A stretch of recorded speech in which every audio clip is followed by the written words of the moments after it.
Hello மக்களே வணக்கம். இன்றைக்கி என்னென்னா நம்ம ஃப்ளாஸ்க்ஸ்லாம் ரொம்ப நாள் யூஸ் பண்ணிகிட்ருக்கோம், இல்லைனா யூஸ் பண்ணாமல் வச்சுட்டோனாலும் ஒரு ஸ்மெல் அதில் க்ரியேட் பண்ண ஆரம்பிச்சிடும் சில சமயத்தில். ஸோ அதை எப்படி போக்குறதுன்னு பார்க்கலாம். ஸோ ஃப்ளாஸ்க்கு பார்த்திங்கன்னா இது நான் ரொம்ப நாள் யூஸ் பண்ணல. ஆக்சுவலி நல்லா ரின்ஸ் பண்ணி கழுவி தான் வச்சுருக்கேன். ஆனாலும் நம்ம ரொம்ப நாள் யூஸ் பண்ணலன்னா அந்த ஃப்ளாஸ்க்குள்ளே ஒரு வாடை ஃபார்ம் ஆயிரும். ஸோ அதை எப்படி நம்ம சரி பண்ணலாம் அப்படின்னு பார்க்கலாம். அப்புறம் இது என் பொண்ணு டெய்லி ஸ்கூலுக்கு கொண்டு போகிற ஃப்ளாஸ்க்கு. ஸோ ஃப்ரெஷ்ஷாகவே அதுலேயும் ஒரு வாடை வராமல் ஃப்ரெஷ்ஷாகவே நம்ம மெயின்டைன் பண்ணணும். ஸோ அதையும் நம்ம ஒரு சிம்பிள் மெத்தட் தான், ஒரே ஒரு விஷயந்தான். அதை செஞ்சால் நமக்கு ஃப்ளாஸ்க் மாதிரி ஐட்டம்ஸ் எப்போவுமே எந்த ஒரு ஸ்மெல் இல்லாமலும். இப்போ சம்டைம்ஸ் நம்ம இந்த சோப்புலாம் உள்ளே ரொம்ப போட்டோன்னு வச்சுக்கோங்களேன், என்ன ஆகும்னா, இப்போ நம்ம இதில் தண்ணி மட்டும் தான் யூஸ் பண்ணுறோம். அப்போது இதில் சோப்பு நம்ம யூஸ் பண்ணோம்னா உள்ள ரொம்ப மைல்டு சோப் யூஸ் பண்ணலாம், ரொம்ப டைல்யூட்டடாக அப்படி யூஸ் பண்ணலாம். பட் ரொம்ப போட்டு சோப்பை வச்சு ஐயோ வாடை போகணுமே அப்படின்ட்டு தேய்ச்சோன்னா என்ன ஆகும்னா,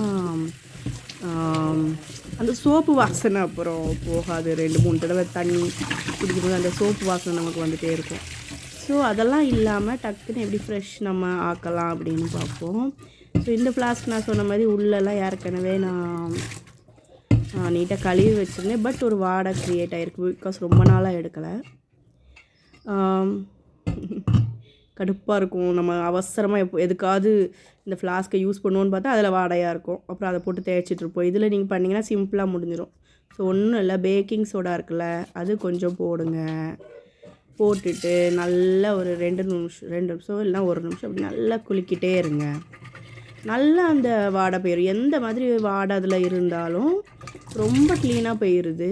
இது நான் ட்ரை பண்ணி பார்த்தேன். ஃபஸ்ட்டு நம்ம ட்ரை பண்ணுவோமே அப்படின்னு நல்லா இருந்தால் தான் அவங்கள்ட்டலாம் சொல்லணும் அப்படின்னு தான் நினச்சி இந்த வீடியோ பண்ணினேன். உண்மையிலே இது பண்ணதுக்கப்புறம் பார்த்திங்கன்னா அது அவ்வளோ ஸ்மெல் லைட்டாக அப்படி ஒரு ஸ்மெல் இருந்துச்சு அதில், ஒரு பழசு ஸ்மெல் மாதிரி.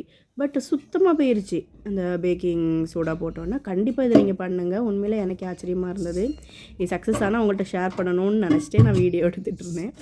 ஸோ இந்த ரெகுலரில் நம்ம சிம்பிளாக என்ன பண்ணலாம் அப்போனா, கொஞ்சமாக நம்ம ரெகுலராக யூஸ் பண்ணுற ஃப்ளாஸ்கில் கொஞ்சமாக அந்த பேக்கிங் சோடா போட்டு அப்பப்போ நம்ம கழுவி விட்டோம்னா அந்த வாடையே ஃபார்ம் ஆகாது.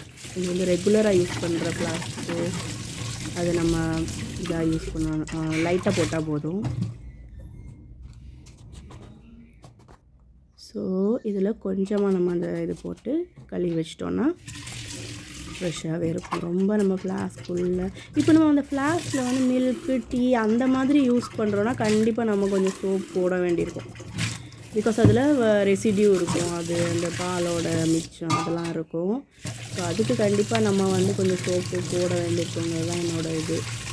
ஸோ வாட்டர் தான் நீங்கள் யூஸ் பண்ணுறீங்க அப்படின்னா இந்த மாதிரி இந்த சோடா இதை ட்ரிக்கை கண்டிப்பாக ஃபாலோ பண்ணுங்கள். சூப்பராக இருக்குது, நல்லாவே ஃப்ரெஷ்ஷாக இருக்குது. அந்த ஃப்ளாஸ்க்கு இந்த வாடையே இல்லை.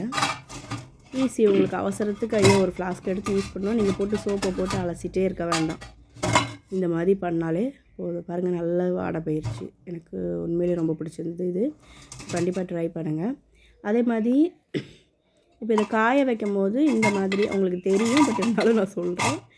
இந்த மாதிரி இப்படி வச்சுருங்க. லைக் அந்த ஓப்பன் சைடு இப்படி கீழே பார்க்க இருக்கணும், இப்படி ஸ்லாண்டிங், அப்போ தான் வாட்டர்லாம் போகும். ஓகே மக்களே, இதே மாதிரி இன்ட்ரெஸ்டிங்கான வீடியோவோட நம்ம சந்திச்சுட்டே இருப்போம். பாய்.